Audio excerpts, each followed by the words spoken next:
Então, pra você, como é que é ficar vendo filmes da Marvel sendo descendente do jeito que você é? Descendente? Descendente, descenalta, você que sabe. Ah, sei lá. Definitivamente eu prefiro ver coisas da DC, mas admito que até que tenho me divertido com esses filmes da Marvel que a gente tem visto. Mas você já viu e na época não gostou, então. Na verdade eu comecei a ver, eu vi parte da história do universo Marvel, porque eu parei, porque comecei a achar muito chato, admito. Mas assim, a gente se propôs a fazer maratonas longas, né? Desde que a pandemia começou e a gente precisou ficar preso em casa, Uhum. quarentenado, confinado, seja lá o termo que você preferir. E aí, nesse sentido, acho que Marvel aí com seus milhões de filmes, 24 filmes, nem exagere. tá bom, os 24 filmes que parecem sei lá, um ano de filme, muita coisa. Mas sei lá, eu ainda prefiro os filmes da DC, você sabe, né? Eu acho que quando a gente começou com esse plano de aproveitar esse período de confinamento para fazer maratonas de filmes, eu acho que a gente teve uma ideia muito boa, que foi começar com filmes que trouxessem esperança. E aí a gente começou com Superman. E vamos combinar que Superman é DC, né? Ah, tá. Primeiramente, eu tenho que deixar claro que eu não sou nem Marvete nem Decenalta. Eu gosto dos dois, então eu não tenho esse problema. É, Diferente de certas bobo. pessoas. Não tenho, não gosto, eu sempre gostei das duas, eu sempre gostei das duas editoras. Mas eu não vou negar que é o melhor filme que existe de adaptação de quadrinho até hoje é o Superman de 78, Que é o primeiro. que é o primeiro de todos. Christopher Reeve mandou muito bem como Superman. Pra mim, Ah, você tem o razão. Donner pra mim é o cara, mas você tem que usar o filme do Donner como inspiração pra fazer qualquer coisa. É verdade. Ele mantém o espírito dos quadrinhos de que o Superman é aquele super-herói que veio para trazer esperança ao mundo.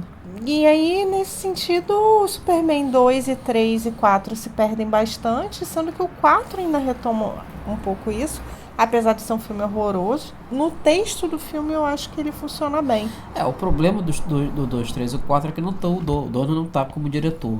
O Donner faz parte do segundo filme, mas ele é demitido no meio do caminho e aí depois assume o segundo cara e nos outros não, ele não tá ele. Então isso perde muito do valor na questão de roteiro, de você pensar o personagem. Apesar do Christopher Reeve ainda conseguir segurar o personagem. O Christopher Reeve segura, mas os filmes são realmente muito fracos. É, tipo assim, mas pelo menos mantém uma certa coerência. O Superman Returns ainda é um bom filme, um filme que na época eu vi no cinema. Eu realmente vi meio preconceituosamente, tipo assim, mas hoje eu consigo ver como um filme com bons olhos, tipo assim, de todos ou com mais respeito, fora o de 78. Porque os filmes mais recentes do Superman e da DC em geral não Ah, não dá. vamos conversar que Snyder não presta, né?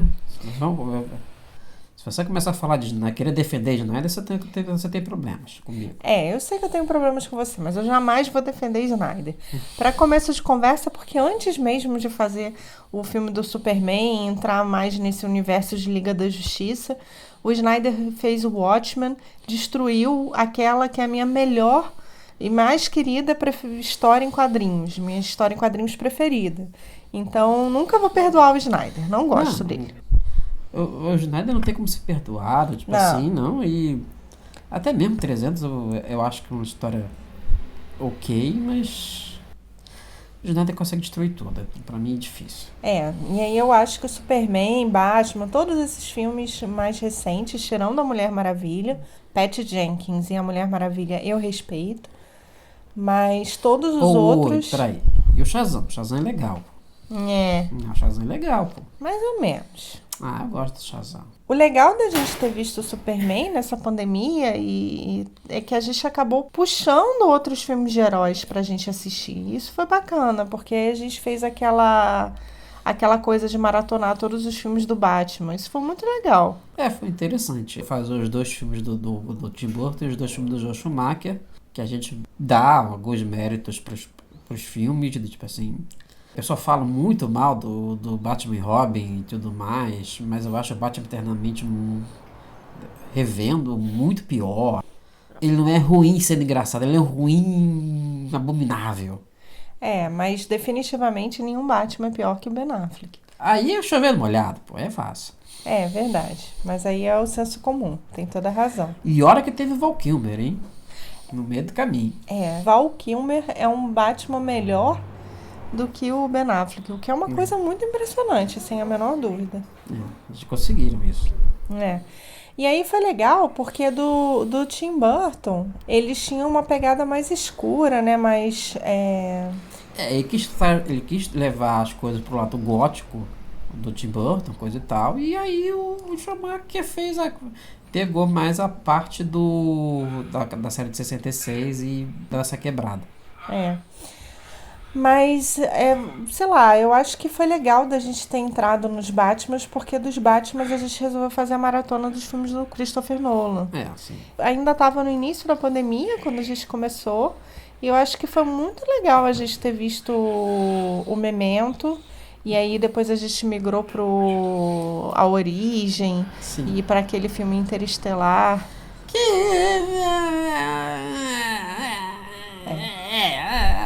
O Nolan tem coisa legal, mas tem coisa que a hora que o Nolan dá no saco, tipo assim, ele querer ser mais inteligente que todo mundo. Ai, meu Deus do céu. Tipo assim, quando ele faz isso no Grande Truque, ele faz muito bem feito. Agora no Interestelar, você fala, não, para. Ele dá umas viajadas, assim, querendo ser mais esperto que todo mundo, e às vezes é realmente difícil de engolir. Mas ainda assim eu acho que ele tem uma pegada estética muito interessante. Sim, ele tem aquela estética mais escura, de filmes mais densos, e depois que foi do Wes Anderson, que é tudo extremamente colorido, tudo. Verdade. A fotografia é colorida. As coisas estão na merda, mas tá tudo colorido, tudo bonitinho. É verdade, isso você tem razão. Eu acho que foi um excelente caminho que a gente percorreu, porque a gente saiu do Nolan pro Wes Anderson na sequência, e foi ótimo. E o Wes Anderson, pra mim, é um cineasta super fofinho, super correto. Ele faz roteiros incríveis. Eu adoro. Diferente do Nolan, que você vê nessa filmografia que ele começa bem e depois dá umas caídas, o Anderson, ele é só subida. É verdade, ele começou bem, foi subindo e melhorando muito. Pra mim, o melhor filme dele é o Moonrise Kingdom. O Moonrise e o Grande Hotel da Peste estão se batendo ali do tempo inteiro, do tipo assim, não, agora sou eu, não, depois sou eu. Pra dizer que é o melhor. E aí a gente ficou brigando o tempo inteiro. E eu gosto muito porque o Wes Anderson, além de ter uma direção firme, ele capricha muito nos detalhes e acho que cria uma assinatura muito específica. Você sabe que você está vendo um filme do Wes Anderson. Pela paleta de cores. Você não sabe qual o filme, mas você vê a primeira celulose que apareceu, filme do Anderson. Pelo primeiro frame você já reconhece. Agora, por exemplo, você põe uma cena escura, você fica, é Tim Burton, é o Nolan, né? Você já fica, é o Snyder, você já fica nas dúvidas, todo mundo escuro, aí você não sabe. É verdade. E além da paleta de cores e da coisa bem colorida e iluminada, uma das coisas que eu mais gosto do Wes Anderson é que ele mantém um elenco parceiro. Isso é uma coisa que a gente consegue vendo, a gente fazendo essas maratonas de diretores, a gente consegue perceber que muitos diretores têm isso de você ter alguns atores que você começa a usar sempre e você sempre vai encaixar ele em algum momento. Tipo assim, ele pode ser o protagonista ou ele pode ser só uma ponta, mas ele tá ali. O Wes Anderson usa muito os irmãos Wilson, né? Principalmente o Owen Wilson e o Bill Murray. O Bill Murray tá no... Não, o Bill Murray tá inteiro. Ele tá em todas. Ele não tá no primeiro. Ele só não aparece no primeiro, mas a partir do segundo ele vai adiante de tudo. A partir do segundo ele tá em todos. É verdade, eu adoro isso, dele usar o mesmo elenco. Você sabe que tem outro cineasta que faz muito isso, né? O Kevin Smith também é outro, também adoro, mas com uma galera menos conhecida, dos parceirinhos dele, os amiguinhos dele. Menos conhecida do público em geral, mas quem acompanha... Com exceção do Ben Affleck, que é o cara mais conhecido. Mas quem acompanha a carreira do Kevin Smith tá acostumado a ver sempre os mesmos atores. E eu acho isso muito legal, porque mostra, sei lá, dá uma cara de amizade, de família. E principalmente quando você percebe que esses atores não são atores que vão pedir pra você fazer cenas de grandes, ele põe pra fazer pontos e coisa e tal. Mas eu lá tenho um problema. Qual? Ele tinha o Ben Affleck e o Matt Damon. Quem ele escolheu? O Ben Affleck. Aí é difícil de defender, sabe? O Kevin Smith ele é difícil de defender por vários motivos. Eu acho que o início da carreira dele ele começou muito bem, quando ele ainda tinha o Matt Damon, talvez. Ele começa muito bem, fazendo filmes muito ligados ao nerdismo, mas eu tenho a impressão de que quando ele se afasta do lado nerd da força, Ah, sim. ele se perde. Ele tendo, tipo assim, ele chega no auge no Dogma, que eu acho que é um filmaço dele. Aí ele faz algumas coisas assim, meio capegas, mas depois, nossa. Depois a ladeira abaixo. Cop Out, Tusk, nossa senhora. De doer. Eu acho que é legal porque a gente, enquanto nerd, se reconhece muito nos filmes iniciais dele. Não só pelos temas que ele aborda, mas por ter personagens nerds fazendo coisas que a gente faz normalmente, com diálogos que a gente tem normalmente entre nós. Então, eu, por exemplo, comecei a ver os filmes do Kevin Smith, eu estava saindo ali da adolescência, entrando na vida adulta, e me identifiquei totalmente na época. E outra, tipo assim, ele era o único cara que falava sobre isso na época. Era uma época que você não tinha filmes de herói, você não tinha, o mundo nerd já era uma coisa muito nichado, coisa e tal. E ele traz isso pra gente. Então. Os primeiros filmes do Kevin Smith, eles são tão fechadinhos, são tão bem amarrados. Não é bem amarrado, mas tipo assim, ele fica só pro grupo nerd, que era tipo assim, você não via muitas pessoas falando sobre isso. Você só via o grupo que gostava sobre isso falando sobre ele. Exato. Ele era muito conhecido no meio nerd. No resto... Você ia em eventos de quadrinhos e todo mundo, quando se referia a cinema, se referia a Kevin Smith. Sim. E o auge da carreira dele, sem dúvida, foi o Dogma. Mas Jay e Silent Bob foram personagens incríveis que acompanharam pedaços da vida de muita gente da nossa geração. Sim, que depois a gente percebe que ficaram meio esquisitos, né? Revendo hoje em dia, quando a gente pegou para rever, realmente eles têm umas questões problemáticas nesses filmes. Mas aí ele se perdeu, né? Porque depois que ele fez o Jay e Silent Bob Contra-Atacam, eu não sei o que aconteceu. Teve o Jersey Girl, que é um filme razoável, um filme até legalzinho. Quando a gente viu o Jersey Girl, eu confesso que eu achei ele meio chato.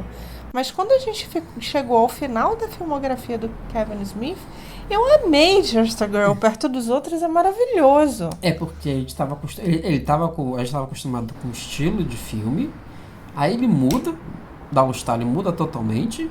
Mas pelo menos o Jersey Girl é um filme palatável, um filme que, tipo assim, ele é um filme normal, tipo assim, nada demais.